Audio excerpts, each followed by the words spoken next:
वो याद नहीं है। चीनी मिल, शुगर मिल और सीमेंट का फैक्ट्री पर कब बात किए थे वो भूल गए हैं। हिंदू मुस्लिम और जात से न निकलने वाले लोग आकर सवाल ऐसे कर रहे हैं कि अभी जाकर प्रशांत किशोर को सिखाइए देंगे, अभी जाकर पूछते हैं इनको कि क्या कर लेंगे। लग रहा है कि आप हमारे बेटा के ब्याह में आए हैं, हमारे बेटा का तिलक है और आप सब लोग अच्छा बताओ तो कैसे सुधार दोगे? न सुधारेंगे तो क्या कर लोगे? आप तो नरक में आप जी रहे हैं कि हम जी रहे हैं? यहां का आदमी का हालत देखिए। जो आदमी कष्ट में जी रहा है वो सवाल कर रहा है कि हम कष्ट से कैसे निकलेंगे, आप कैसे हमको निकाल लीजिएगा? हम तो निकलने ही के नहीं तैयार हैं। आपको इतना कष्ट है। कोई कह रहा है कि सिविक सेंस कैसे सुधारिएगा, कैसे सिविक सेंस सुधारिएगा? कोई बता रहा है शिक्षा कैसे सुधारिएगा। कुछ नहीं सुधरेगा जब तक आप नहीं सुधरिएगा, तब तक कुछ नहीं सुधरने वाला है। देखिए, अपने आप को प्रबुद्ध कहने वाले लोग, सबके पास टीवी, वीडियो, मोबाइल, इंटरनेट है। हम आज नहीं आए हैं बिहार में, 3 बरस से यहां पर गांव गांव घूम रहे हैं।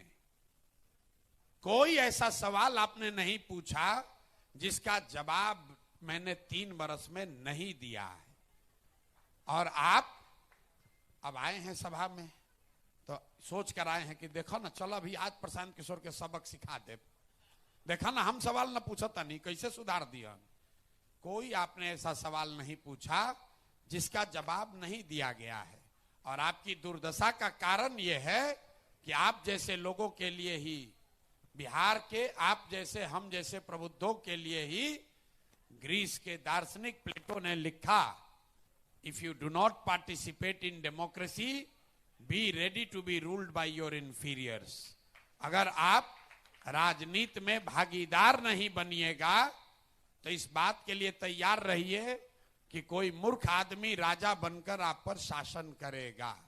राजनीति में भागीदार का मतलब यह नहीं है कि हर आदमी राजनीति ज्वाइन कर ले, लेकिन आपके जीवन में, आपके राज्य में, आपके जिले में, आपके गांव पंचायत में 3 बरस से कोई प्रयास हो रहा है और आपको पता भी नहीं है, आपको उसका पता भी नहीं है कि भाई शिक्षा पर जनसुराज में क्या कहा जा रहा है। आपको यह पता भी नहीं है कि बेरोजगारी पलायन रोकने के लिए जनसुराज क्या कह रहा है। हमारा बोलते बोलते 2 बरस से गला में गांठ पड़ गया।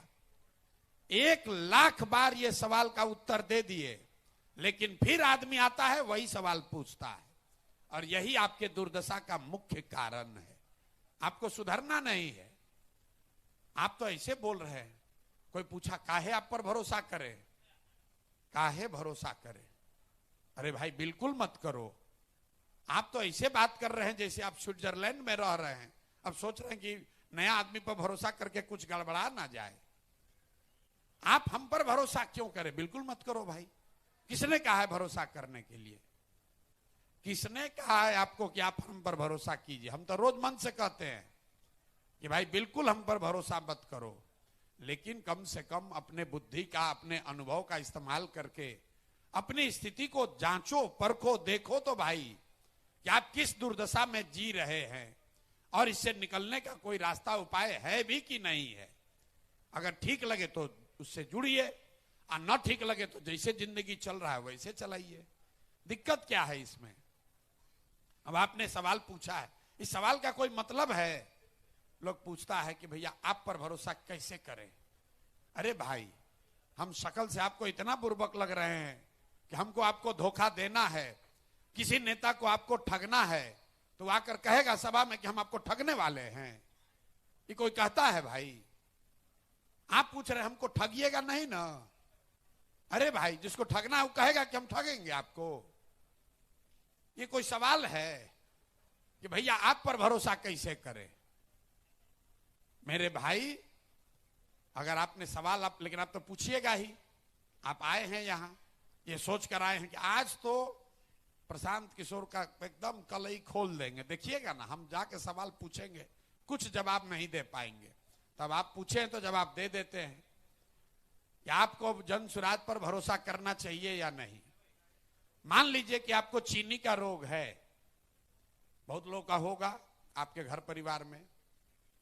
चीनी का रोग एक बार हो गया, आप डॉक्टर के पास जाइएगा दवा लेने, तो डॉक्टर साहब बताएंगे कि अब भैया ये चीनी का रोग का इलाज नहीं है, 2 सुबह शाम गोली खाइए, थोड़ा संयम से रहिए, कम खाना खाइए, योगा कीजिए, सुबह में उठ के टहलिए तो चीनी कंट्रोल में रहेगा। आप घर आ जाइएगा मायूस होकर, कब तो भैया चीनी का रोग हो गया है, कोई उपाय नहीं है। फिर कोई आकर दोस्त मित्र बताएगा एक नए डॉक्टर आए हैं पटना में, उनके पास इसका इलाज है। आप जाइएगा पटना भागते हुए कि चलिए शायद इलाज हो जाए। तो डॉक्टर साहब पटना में डॉक्टर साहब ने बताया कि ना भाई, दवा जो मुजफ्फरपुर में डॉक्टर ने लिखा है वो तो ठीक ही है, हम इतना सुधार कर देंगे कि आपको सुबह शाम गोली नहीं खाना पड़ेगा, 1 गोली खाइए, इसी से काम चलेगा, लेकिन संयम तो रखना ही पड़ेगा, रोग ठीक नहीं होगा।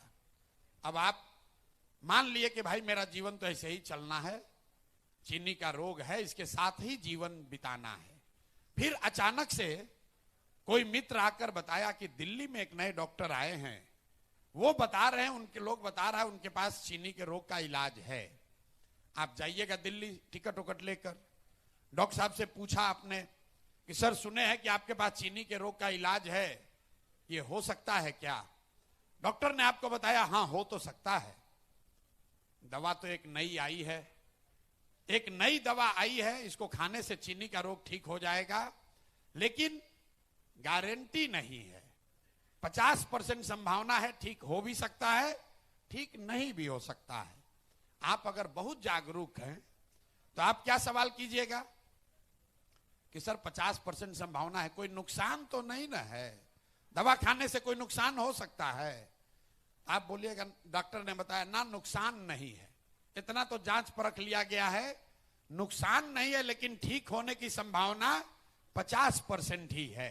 तो आप क्या कहिएगा कि ठीक है सर 50% संभावना है ना, दीजिए दवा, हम ट्राई कीजिए शायद ठीक हो जाए। तो मेरे भाई जन सुराज वही नई दवा है, वही नई दवा है, इससे सुधार हो भी सकता है और सुधार नहीं भी हो सकता है। लेकिन जिसको पहले से वोट देते आए हैं वो एक्सपायर दवा है, राजद, जदयू, भाजपा, कांग्रेस, जिसको आपने जांच लिया, परख लिया, 10 बरस से खा रहे हैं, जान गए कि इससे बढ़िया नहीं होगा। तब आप तय कर लीजिए मुजफ्फरपुर के होशियार लोग कि आपको एक्सपायर दवा ही खाते रहना है कि नई दवा को ट्राई करना है। नया दवा ट्राई करना है तो जन सुराज में जुड़िए, और नहीं तो जो पहले से चल रहा है जांचा परखा वही खाइए, संयम से रहिए, ट्रैफिक और जो व्यवस्था चल रही है उसी में जिंदा रहिए। ये क्यों जरूरी है, अब इसको साइंटिफिकली समझिए। अभी तो आपको हम कैजुअली बता रहे हैं तो कुछ लोग हंस रहे हैं।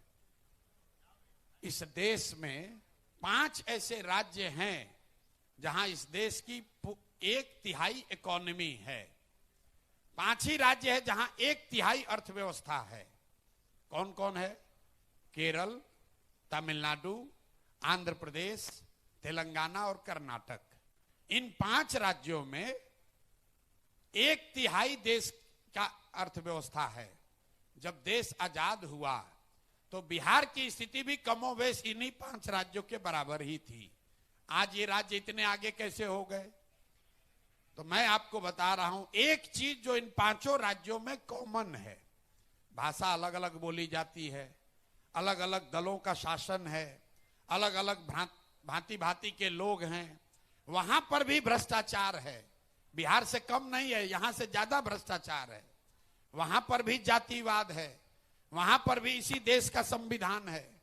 लेकिन उन 5 राज्यों में एक बात ऐसी है जो यूनिक है, वो ये कि पिछला 78 साल में उन 5 राज्यों में कोई व्यक्ति, कोई दल 10 बरस से ज्यादा मुख्यमंत्री नहीं रहा है। लोग पलटते रहते हैं, लोगों का वोट का डर नेताओं में बना हुआ है कि अगर हम काम नहीं करेंगे तो जनता हमको हरा देगी। बिहार में नेताओं के मन से वो डर ही खत्म हो गया है। वो जान रहा है कि किसी हम काम करें या न करें, जनता खुश हो नाराज हो, चुनाव आते आते रो के गा के गरिया के वोटवा उसी को देगा, वोट उसी को आप दीजिएगा। तो लोकतंत्र को अगर आप जिंदा करेंगे तो जनसुराज हो या कोई दूसरा दल है, आपको फायदा उसका होगा।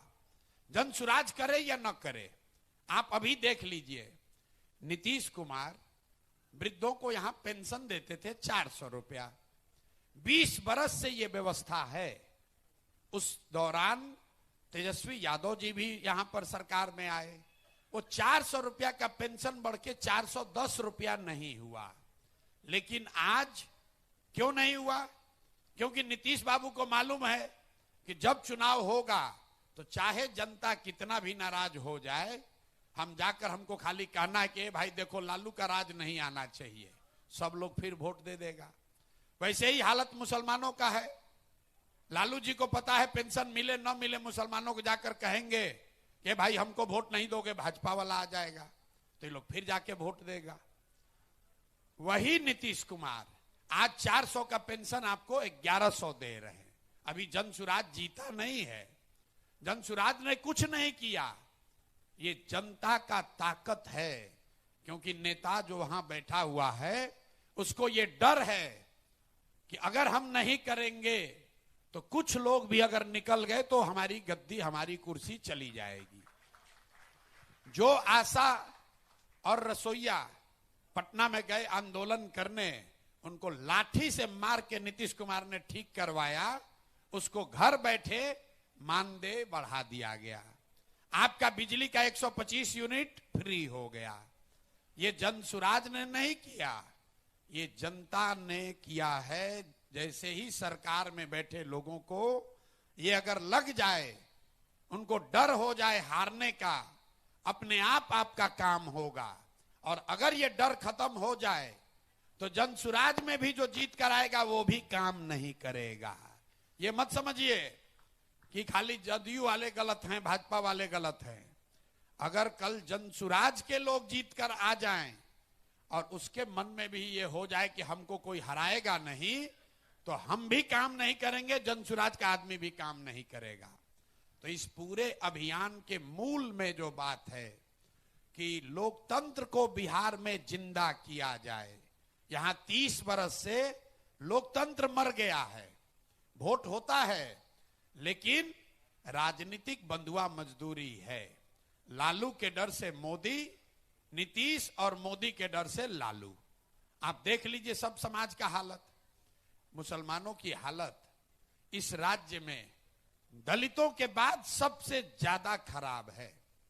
ये हमसे ज्यादा, आपसे ज्यादा मुसलमान जानता है, लेकिन फिर भी वो जाके लालू जी को वोट देगा। क्यों देगा? क्योंकि वो बेचारा डर के मारे भाजपा को दे नहीं सकता है, तो जाके लालू जी को फिर वोट देगा। इसी तरीके से हिंदुओं का एक बड़ा वर्ग है जो बहुत कष्ट में है, लेकिन जब वोट की बात आती है तो जाति की बात नहीं है, वोट की बात आती है तो कहता है कितनो खराब है। तो लालू का जो जंगल राज था उससे तो बढ़िया है रे भाई, 6 बजे ही पूरा मुजफ्फरपुर बंद हो जाता था। तो सारे शिकायतों के बावजूद आप जाकर फिर उसी नीतीश कुमार, उसी मोदी को, उसी एनडीए को वोट देंगे जिससे कि आप इतना प्रताड़ित हैं। तो जनसुराज आपको वो एक विकल्प दे रहा है। अच्छा है, खराब है, आपको पसंद है, नहीं है, वो आपका आकलन का विषय है। आप उसको देखिए, जांचिए, परखिए, ठीक लगे तो जुड़िए, न ठीक लगे तो जिसके साथ है उसके साथ रहिए। लेकिन बिहार की ये दुर्दशा इसलिए है कि यहां 30-35 साल से राजनीतिक विकल्प खत्म हो गया है। वो विकल्प नया बनाया जा रहा है और इस विश्वास से बनाया जा रहा है कि समाज उसको देखेगा, समझेगा, लोग अपने भविष्य को उसमें ढूंढेंगे। अगर हम लोग अपना सही काम करेंगे आपका विश्वास बनेगा, नहीं बनेगा तो भी कोई बात नहीं है। आपको जो अभी जिंदगी अच्छा लग रहा है तो इसी में जिंदा रहिए, इसमें दिक्कत क्या है? हम लोग एमएलए एमपी बनने नहीं आए हैं, हमको एमएलए एमपी नहीं बनना है। एमएलए एमपी मंत्री बनकर जितना रुपया पैसा शान शौकत इज्जत आप कमा सकते हैं, उससे सैकड़ों गुना ज्यादा पैसा साधन व्यवस्था भगवान ने हमको दिया है। अहंकार नहीं है। हम लोग बहुत साधारण परिवार से आते हैं, यहां वापस आए हैं, वापस मंत्री और एमएलए बनने नहीं आए हैं। इस मिट्टी का कर्ज है, यहीं से पैदा हुए हैं और ये समझते हैं कि अगर हम लोग जैसा व्यक्ति इसको सुधारने का प्रयास नहीं करेगा तो कौन करेगा। आपकी चिंता है कि प्रशांत किशोर जन सुराज जीतेंगे कि नहीं, आपकी चिंता है कि जीतने के बाद ये सुधारेंगे कि नहीं। मेरे भाई, जितने यहां समझदार लोग बैठे हैं, आप अपने आप से पूछिए कि बिहार में सुधार का प्रयास होना चाहिए कि नहीं होना चाहिए। और अगर प्रयास होना चाहिए तो प्रयास हम करें या आप करें। प्रयास आज हो या 20 वर्ष के बाद हो, करना तो किसी न किसी बिहार के ही व्यक्ति को पड़ेगा। और आपके सवाल कभी खत्म नहीं होंगे, आपकी आशंकाएं कभी खत्म नहीं होंगी, लेकिन उसका रास्ता निकालिए। आपको ये उत्तर ढूंढना है कि भाई बिहार में सुधार का प्रयास होना चाहिए कि अभी जो स्थिति है उसी को जारी रखना चाहिए। और अगर आप समझते हैं कि प्रयास होना चाहिए तो फिर आपके पास दो ही विकल्प है, या तो उस प्रयास में कंधा लगाइए और नहीं तो बाहर बैठ के आलोचना कीजिए, कमेंट्री कीजिए। लेकिन आपको एक उदाहरण देता हूं। हम और आप महाभारत के किस्से कहानी सुनते हैं। महाभारत में सबसे ज्यादा चर्चा अभिमन्यु की होती है, चक्रव्यूह की होती है। लोग बताते हैं कथा कहानी में कि अभिमन्यु चक्रव्यूह को भेद नहीं पाए। 6 दरवाजा तोड़ने के बाद अभिमन्यु को लोगों ने घेर के मार दिया। लेकिन यहां जितने लोग भी महाभारत का कथा कहानी सुने होंगे, आप और हम इस बात की चर्चा करते हैं, अभिमन्यु के शौर्य की गाथा गाई जाती है, उनके पराक्रम की, उनके प्रयास की चर्चा होती है। उनको घेर कर मारने वाले का नाम कोई नहीं जानता है। तो अगर बिहार को सुधारने के लिए, इस चक्रव्यूह को भेदने के लिए पूरा जीवन भी समाहित करना पड़े तो भी हम लोग जन सुराज में उस संकल्प के साथ आए हैं। और अगर इसको करते हुए सब कुछ बर्बाद भी हो जाए तो भी कोई चिंता नहीं है। तो भी जब इस कालखंड का इतिहास लिखा जाएगा तो लोग ये कहने को मजबूर होंगे कि नहीं, 2022, 23, 24 में कोई आदमी, कुछ लोग जरूर उन्होंने उठकर बिहार को सुधारने का प्रयास किया था। आप उसमें न जुड़े वो आपकी मर्जी है। लेकिन मेरे भाई, अगर नहीं जुड़ोगे तो आने वाले समय में कोई कह रहा है कि बीमारू स्टेट था वो सुधर गया, उसको आपने जाकर नहीं सुधारा। अगर यूपी में सुधार हुआ या मध्य प्रदेश में सुधार हुआ या राजस्थान में सुधार हुआ, जहां पर सुधार हुआ है वहां पर वहां के लोगों ने उसको सुधारा है। आप सोच रहे हैं कि हम मुजफ्फरपुर में हिंदू मुसलमान करते रहे, मंदिर मस्जिद पर वोट देते रहे और सब मुजफ्फरपुर लंदन के जैसा हो जाए। नहीं हो सकता है। जो बोइएगा वही काटिएगा, गलत बोइएगा गलत काटिएगा। तो आज जो बिहार की दुर्दशा है वो आपके हमारे वजह से खाली नहीं है। किसी एक दल, एक नेता ने इसको नहीं बर्बाद किया है, इसके लिए पूरा समाज दोषी है। आप भी दोषी हैं, हम भी दोषी हैं, नेता भी दोषी है। नेता को आपने, हमने चुनकर वहां बैठाया है, वो अपने से चुनकर थोड़े ना आया है। मुजफ्फरपुर में पंजाब का आदमी आकर थोड़े वोट किया था, वोट आपने किया है, आपने विधायक को जिताया है। और अब आप कह रहे हैं कि सर यहां सब खराबे है। तो अगर सब खराबी है तो वोट आप फिर क्यों देते हैं उसी आदमी को? क्यों दे रहे हैं? भाई साहब कह रहे चीनी का फैक्ट्री चालू होगा। यहां पर जितने लोग आए हैं, बहुत सारे लोग मोदी जी के भक्त होंगे, भाजपा के, एनडीए के वोटर हैं। आप बताइए 2014 में मोदी जी का भाषण हम ही ने लिखा था। चंपारण में मोदी जी ने कहा कि इसी चीनी मिल के चीनी से चाय पिएंगे तब हम आकर वोट मांगेंगे बिहार में। तो मानिए वो तो प्रशांत किशोर की गलती थी, हमने कहलवाया। 2014 में हमारे झांसे में आप आ गए, हमारा भ्रम फैलाया हुआ था, कुछ लोग दोष ये भी देते हैं, उसमें आपने वोट दे दिया। लेकिन 14 से भैया हो गया 2025। इन 11 साल में 5 चुनाव हुए, मोदी जी कम से कम 20 बार वहां आए, उसी चंपारण में भाजपा के सांसद लगातार जीत रहे हैं, एमएलए भाजपा का जीत रहा है, और आप खड़ा होकर कह रहे हैं कि भैया चीनी मिल चालू नहीं हो रहा है। काहे चालू होगा, कैसे चालू होगा भाई? वोट देना होगा तो उस समय आप हिंदू मुसलमान, Modi ji bullet train, America में स्वागत के नाम पर वोट दीजिएगा कि पाकिस्तान का 4 टुकड़ा हुआ कि नहीं। और जब यहां पर बैठे तो कह रहे कि मुजफ्फरपुर में नाला बहुत बह रहा है। अरे भाई, आप नालों के लिए, सिविक सेंस के लिए, पढ़ाई के लिए, रोजगार के लिए वोटे नहीं करते हैं, इसलिए वो सुधार नहीं होता है। हमको भी नहीं कीजिए, ऐसा मत समझिए कि जन सुराज आएगा, प्रशांत किशोर आएंगे तो एकदम सब सुधर जाएगा। जब तक समाज नहीं सुधरेगा, जब तक आप नहीं सुधरोगे, तब तक ये सुधरने वाला नहीं है। एक प्रशांत किशोर आए कि 10 प्रशांत किशोर आ जाए। अब आपका जो सवाल है, शिक्षा क्या कीजिएगा, पलायन कैसे रोकिएगा, मेरे भाई 100 दफे समझा चुके। जन सुराज 3 मूल बातें कह रहा है। लंबा चौड़ा तो कहेंगे, पूरा रात बीत जाएगा और आप सुनने के बाद भी परसों आइएगा, फिर यही सवाल कीजिएगा। 3 मूल बात समझिए क्या कह रहे हैं हम लोग, कि बिहार में अगर स्थिति सुधारनी है तो सबसे पहले यहां पर ये इंश्योर करना होगा कि 0 से 15 साल तक, 15 साल से कम उम्र के बच्चों के लिए इतनी अच्छी शिक्षा की व्यवस्था कर दी जाए कि वो आगे चलकर बिहार की व्यवस्था पर बोझ न बने।